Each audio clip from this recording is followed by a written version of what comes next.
Publication du rapport d'audit du fichier électoral, adoption de l'avant-projet des lois de répartition des sièges, publication des statistiques générales des électeurs par province. Ce lundi 22 mai là, la Commission électorale nationale indépendante CENI a réalisé 3 activités de son chronogramme à une journée. À ce qui lui reproche un empressement inquiétant, la CENI répond qu'elle ne fait que respecter la loi et le calendrier électoral. Surtout, tout va bien. Ceux qui parlaient du glissement peuvent se rendre compte que nous avançons, soutient même son président Denis Kadima. Alors, pourquoi les autres parties prenantes ne sont-elles pas toujours rassurées? Bonjour, je m'appelle Trésor Kibangula, je coordonne les recherches sur la politique à Ebouteli, Institut congolais des recherches sur la politique, la gouvernance et la violence. Vous écoutez le 20e épisode de la saison 3 de Ponajek, capsule audio du groupe d'études sur le Congo de l'Université de New York et d'Ebouteli, son partenaire de recherche en RDC. Chaque semaine, ce podcast donne notre point de vue sur une question d'actualité en RDC. Nous sommes le vendredi 26 mai 2023. C'est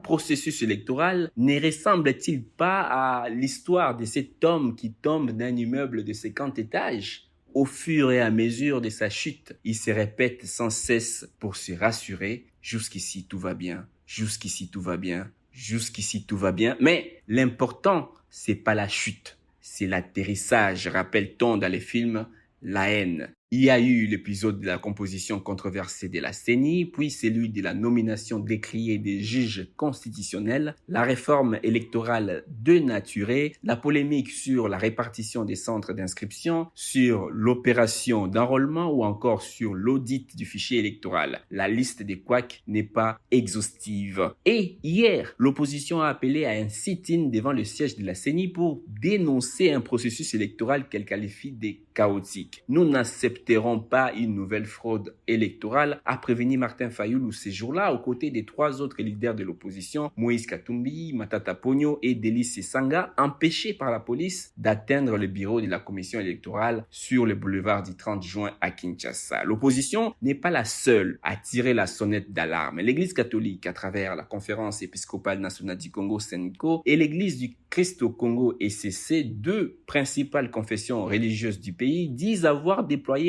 500 observateurs sur le terrain pour suivre l'opération d'enrôlement des électeurs. Ces observateurs ont travaillé sur un échantillon aléatoire de plus de 5100 centres d'inscription d'électeurs sur les quelques 22 000 prévus par la CENI, soit un peu moins de 30%. Assez représentatif et suffisant, selon elle, pour conclure, au regard des faits observés sur le terrain, que ce processus d'enrôlement des électeurs n'a pas été mené avec transparence et précision, moins encore avec professionnalisme. Cette mission d'observation fait entre autres allusion aux pertes en vies humaines dans certains centres d'inscription, au cas d'achat des services ou à des matériels sensibles de la CENI entre les mains des individus n'ayant pas qualité ou encore une inégalité dans la répartition des centres d'inscription et des cas, selon elle, des centres d'inscription non retrouvés à ce jour. Pour la SENCO et l'ECC, un audit externe indépendant et la publication des statistiques des enrôlés de chaque circonscription auraient pu rassurer les parties prenantes au processus électoral. Des recommandations non prises en compte par la CENI qui, on le sait, a choisi de faire recours à une équipe mixte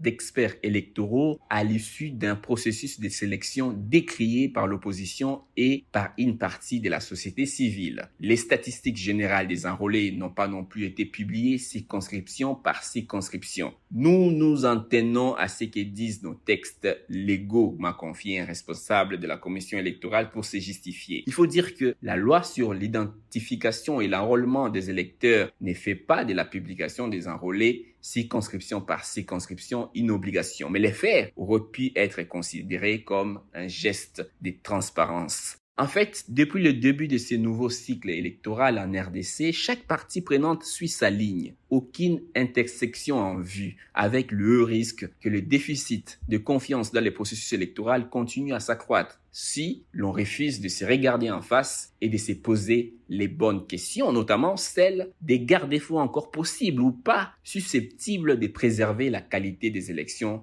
à venir. Et cela passerait sans doute par la convocation d'un dialogue technique ou, si ces mots fait peur, d'un cadre de concertation exclusivement consacré aux mécanismes de transparence à mettre en place. Il en va de la survie de notre démocratie. En attendant, rejoignez notre fil WhatsApp en envoyant GEC ou Ebouteli au plus 243 894 110 542 pour recevoir Pona GEC chaque vendredi sur votre téléphone. À bientôt.